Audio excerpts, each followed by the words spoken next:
疾管署公布国内第3例咱人胃着猪仔流感的病例，是中部10外岁查某囡仔，伊有接触过猪仔。今年3月中出现症头，经因定序确认是 H1N2V 的流感病毒，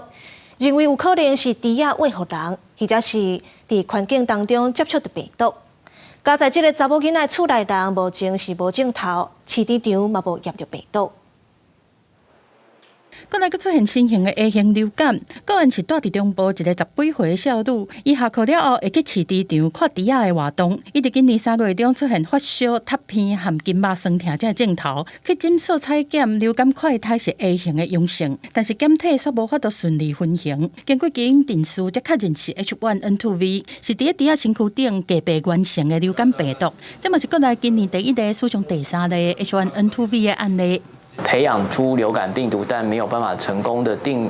决定它的分型，所以有后送到我们的实验室完成了定序之后，确认是这个 H1N2 这个比较少见的新型 A 型流感。疾管署讲，个案3个做伙住的厝内人拢无类流感的症头，经过采检是无喂着病毒。重点单位进前到个案定定去的这饲猪场去做采检，嘛无检出病毒，研判应该是散发的。不过兽医师嘛提醒讲，新型的 A 型流感是人和动物共通的传染病，要特别注意。猪呢，它得到流感病毒呢，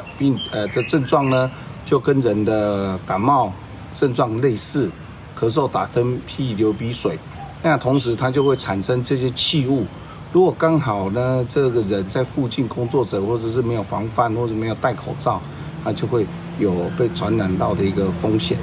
疾管署提醒讲，防范新型的 A 型流感，应该遵照5爱6抹的原则，就是肉类含卵爱熟食，爱用杀蚊洗手，若出现症头爱滴喙暗去看医生，爱注流感疫苗，食较营养袂当经食，爱运动，莫吃食鸟仔含卵类的产品，莫走私来路不明的肉品，莫摸鸟仔，嘛莫去空气无流通的所在。记者综合报道。